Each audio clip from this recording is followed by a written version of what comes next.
Welcome back. Well, we continue with our leading story. The Treasury has noted the decision of the Financial Action Task Force to add South Africa to the list of jurisdictions currently under increased monitoring. Acting Director General at the National Treasury, Ismail Momoniat, joins us now via Zoom, and he is coming to us from Paris. Sir, thank you so much for your time. Well, the greylisting is not a surprise, really, considering it's been on government's radar since 2021. The Financial Action Task Force does, however, acknowledge, some of the efforts by South Africa to get its house in order in terms of addressing some of those recommended actions or deficiencies highlighted in the mutual evaluation report. But what's the next steps then for South Africa? Yes, let me start by saying, you are right, Anati, that the Financial Action Task Force has acknowledged that we've made significant progress since our mutual evaluation and since 2021 when they published our report. And in fact, we've reduced the number from 67 recommended actions to 8 strategic areas. So the next steps is obviously for us to ensure that we now get those remaining 8 areas addressed. And I'm very hopeful that we can do that within a year. With Nigeria also on the grey list, this essentially means that 2 of the biggest economies on the continent have been found wanting in terms of actions against money laundering, terrorist financing, and of course the proliferation financing. What impact, if any, will this have on Africa's efforts, to cement trade? Yes, I think that's our concern as well, is more for the continent, is what are the developmental implications for our continent, with 2 of the biggest economies being grey-listed. I think, in our case,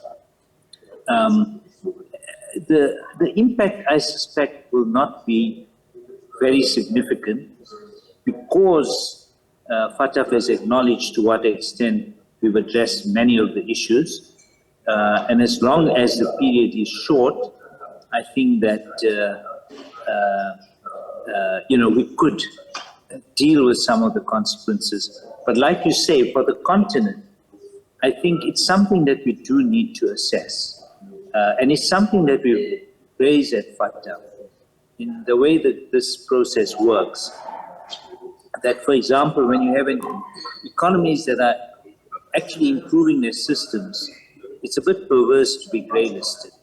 And I think, but that's how the system works, unfortunately, and something that hopefully for the future will also be addressed. But you would agree, sir, that, of course, this decision, whilst it is concerning, to you, it does cast aspersions on, just the credibility of the country, a member of the G20. You mentioned, of course, as Treasury, your important role, and I see in your statement you've highlighted 8 areas, where strategic deficiencies were highlighted that you will be focusing on. Just mention probably some of the top 3 that you are, as Treasury, going to be working on going forward, just to tighten and strengthen our systems. Yes, before I do that, but let me just take a step back and start with what you raised. I think that we are undoubtedly suffering from the impact of state capture. The mutual evaluation was done in 2019, just after the period when government acted against state capture, and you had new heads in many of our law enforcement agencies and SARS.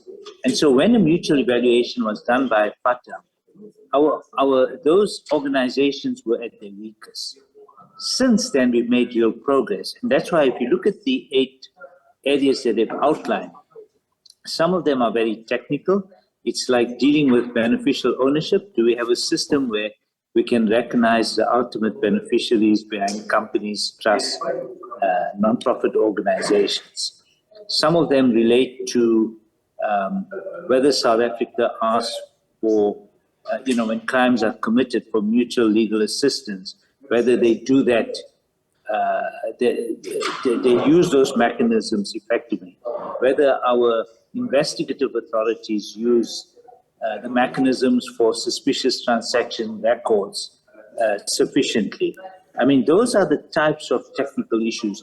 But at the end, there are a few which say that they need to see more cases of more investigations, more prosecutions for cases linked to money laundering, to terror financing, and so on. So, those are the areas where there's been real improvements since 2019, but we need to improve or demonstrate stronger improvement over the next year. Mr. Momoniat, thank you so much for your time this afternoon. Really do appreciate it. Acting Director General at the National Treasury there for us.